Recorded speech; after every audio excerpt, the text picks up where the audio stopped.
What's up, money rebels and future millionaires? It's your favorite financially cynical Gen Z analyst here, ready to drop some inconvenient truths that your "I deserve this" brain probably won't like. Today, we're talking about a phenomenon more insidious than avocado toast shaming, more pervasive than TikTok dances, and exponentially more damaging to your financial future: lifestyle creep. Yeah, I know, sounds like something your weird uncle does at family gatherings, but trust me, this one's actually dangerous. If you're middle class, or aspiring to be, this video isn't just a recommendation, it's a mandatory intervention.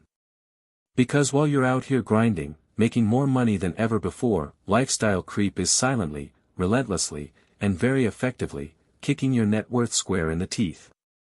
And trust me, your future self is going to thank me for this, or at least send me a sarcastic "thanks for ruining my fun" DM. Hashtag the sneaky serpent. What is lifestyle creep, actually? So, what even is lifestyle creep? It's not some mythical beast, though it devours your money like one. Lifestyle creep, also known as expenditure creep or hedonic treadmill syndrome, is when your spending habits gradually increase as your income rises. You get a raise, a bonus, a better job, and instead of banking that extra cash, your lifestyle mysteriously upgrades right along with it.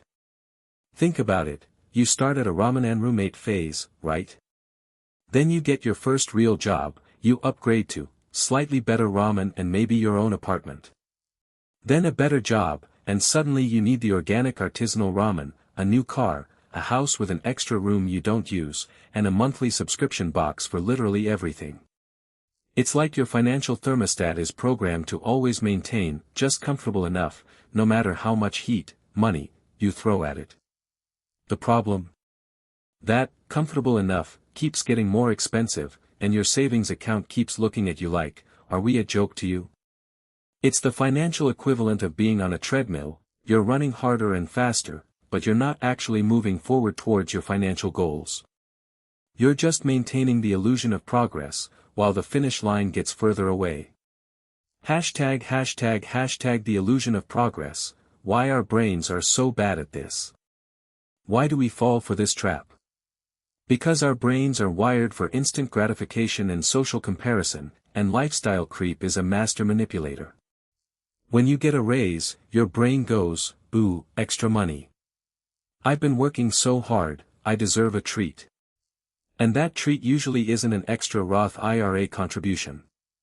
It's the slightly fancier car, the bigger house, the daily $7 latte, the spontaneous weekend trips, or upgrading your entire wardrobe just because. This is the hedonic treadmill in full swing. We adapt to new levels of comfort and luxury incredibly quickly. That new car smell? Gone in a month. That bigger house just becomes home. The initial thrill wears off, and then we need another upgrade to get that dopamine hit again. We're constantly chasing the next new normal, and that normal is always just a little bit more expensive than the last one. And let's not forget the keeping up with the Joneses syndrome. Your colleague got a new SUV. Suddenly your perfectly fine sedan feels inadequate. Your cousin just posted vacation pics from Bali. Well, you need a vacation too, probably to an even more exotic locale. Social media, in particular, is an absolute superspreader of lifestyle creep, constantly showing us what we could have, making us feel perpetually behind, even when we're doing perfectly fine. It's a mental game, and most of us are losing. Hashtag the math of misery, how lifestyle creep crushes your net worth. Alright, let's get into the nitty-gritty, the cold, hard numbers that illustrate why this is such a problem. This isn't just about feeling poor despite making good money, it's about actually being poor relative to your potential. Let's say you started making $50,000, saving 10%, $5,000 per year. You live modestly.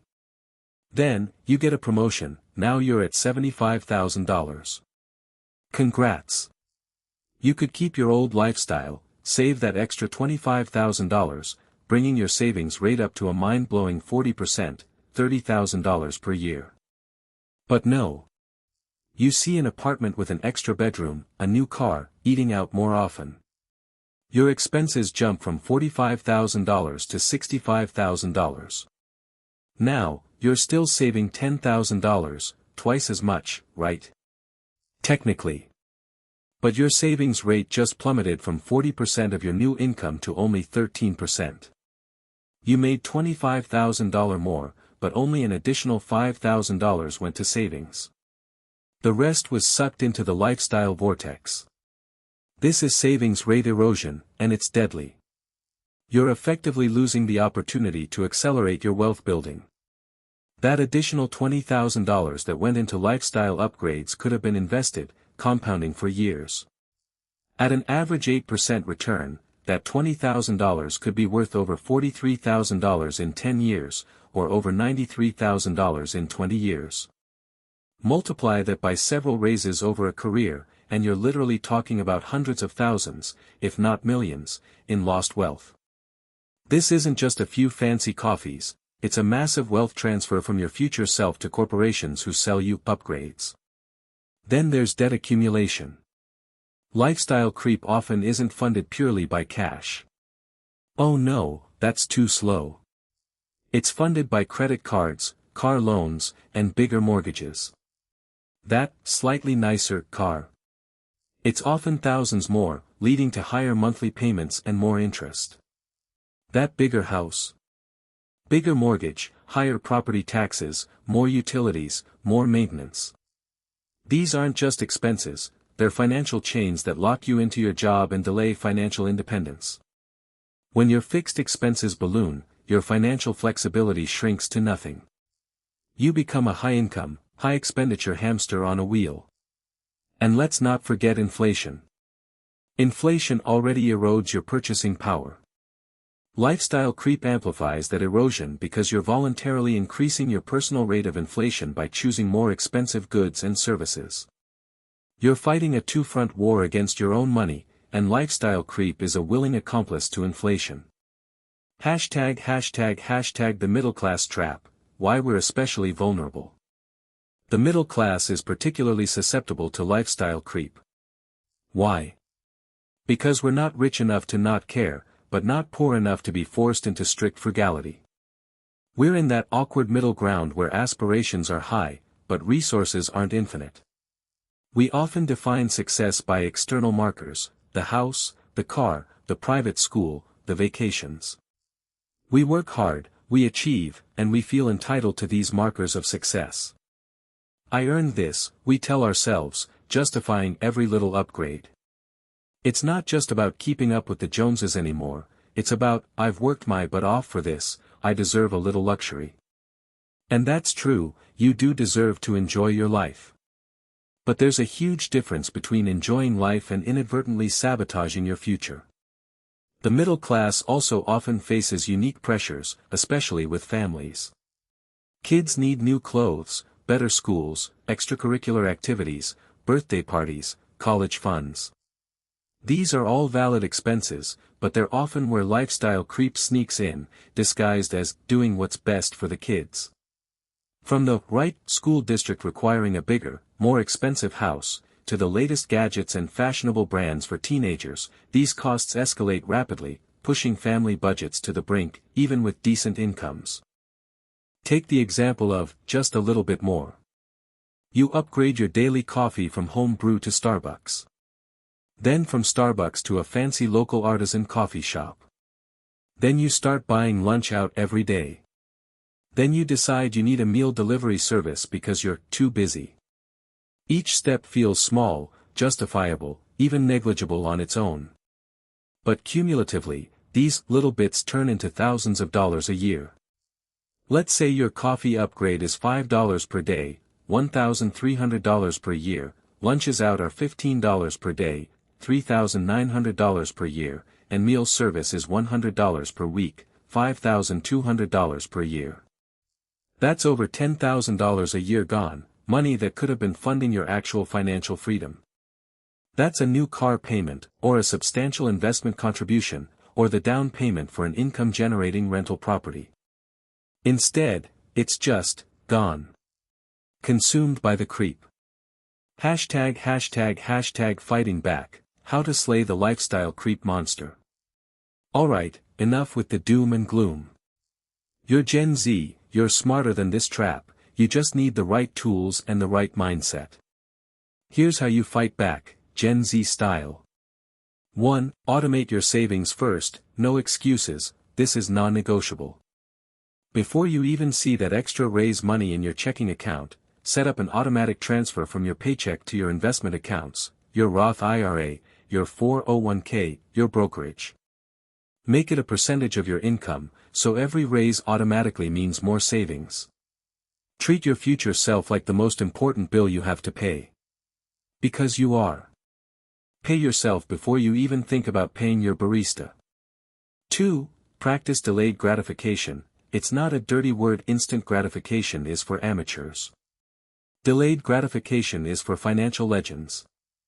It's not about denying yourself forever, it's about denying yourself now for a much, much better future. Want that fancy gadget? Put the money you would spend on it into an investment account for a year. If you still want it, buy it with the profits, or from your savings, but at least you waited. You'll be surprised how often the desire fades when you actually have to wait. 3. The B word, budgeting, but make it strategic. Budget sounds like a dirty word, I know. Like, who wants to track every single penny? But a budget isn't about deprivation, it's about prioritization. Decide what actually brings you joy and value, and ruthlessly cut everything else. Do you genuinely love that fancy coffee, or is it just a habit? Does that new car genuinely make you happier than financial freedom? Align your spending with your values, not with societal expectations. Use apps, you're Gen Z, you love apps, to track your spending effortlessly. Knowledge is power, and knowing where your money goes is step 1. 4. Conscious consumption. Is this actual joy or just dopamine? Before every non-essential purchase, hit pause. Ask yourself, is this bringing actual, long-term joy and value, or just a temporary dopamine hit? Is it an asset that will appreciate, or at least maintain value, or is it a depreciating liability? Is it a need, a want, or just a flex?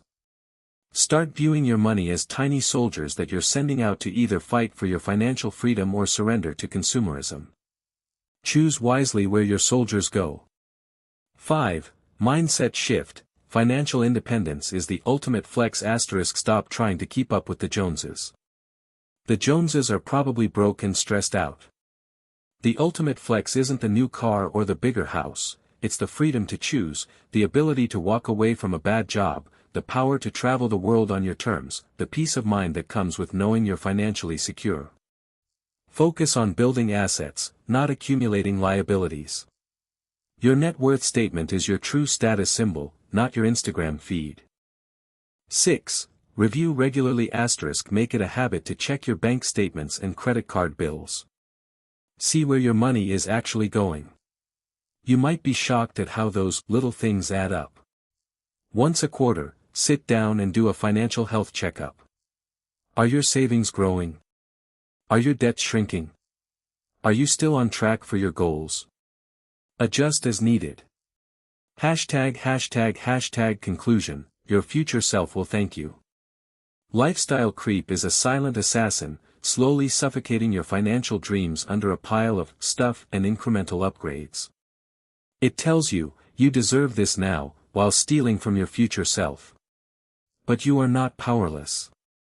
You have the ability to recognize it, to understand its insidious nature, and to actively fight back. By consciously choosing to prioritize savings, practice delayed gratification, budget strategically, and shift your mindset towards financial independence, you can slay this monster and reclaim your financial destiny.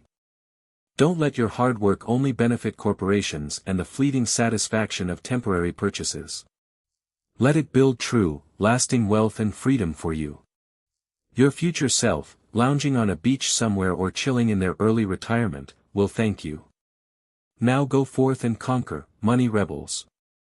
Peace out.